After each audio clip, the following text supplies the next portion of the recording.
King pangalan sa NBA free agency ang hanggang ngayon ay walang team si Russell Westbrook.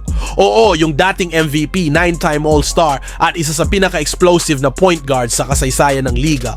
Pero ngayong off-season, tila walang malinaw na direksyon ng kanyang karir at kung magpapatuloy ito, baka tuluyan na siyang mapilitang magretero. Ano nga ba ang nangyayari kay Brody? Pag-usapan natin yan ngayon. Matapos ang 2024-25 season, tinanggihan ni Westbrook ang kanyang player option sa Denver Nuggets para sana makahanap ng mas magandang oportunidad at playing time. Pero ngayon, August 2025 na, wala pa rin siyang kontrata. May ilang team na na-link sa kanya. Pinakamalakas, Sacramento Kings, na may halos 80% chance daw ayon sa insiders.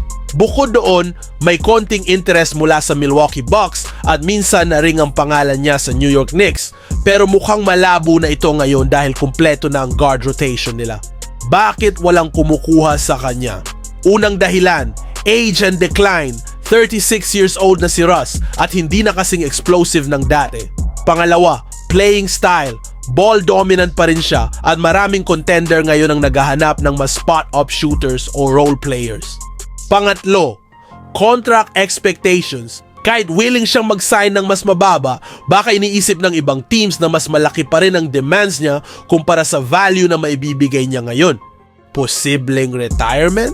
Kung sakaling walang kumuhang team bago magsimula ang season, malaking posibilidad na mag-retire na lang si Russ. Hindi dahil wala na siyang kaya, pero mahirap tanggapin para sa isang dating superstar na maging bench player lang na may limited minutes. Tandaan, siya ay former MVP at triple-double machine. Minsan, mas gusto ng isang superstar na mag-exit sa sarili niyang terms kaysa pilitin ang isang sitwasyong hindi bagay sa kanya. Ano ang pwedeng mangyari next? Option 1, sign sa Kings. Bagay sa kanila ang energy at leadership ni Russ bilang backup o spark plug. Option 2, hintayin may ma-injure na starting PG sa ibang team para magkaroon ng slot. Option 3, maglaro sa ibang liga, tulad ng sa Europe o China kung gusto pa niyang mag-basketball kahit hindi sa NBA. Option 4, retirement. Kung wala talagang magandang offer, posibleng ito na ang huling kabanata sa kanyang Hall of Fame career. Mga kabasketball, ano sa tingin nyo? Dapat bang hintayin pa ni Russell Westbrook ang tamang team o panahon na para magpaalam sa NBA?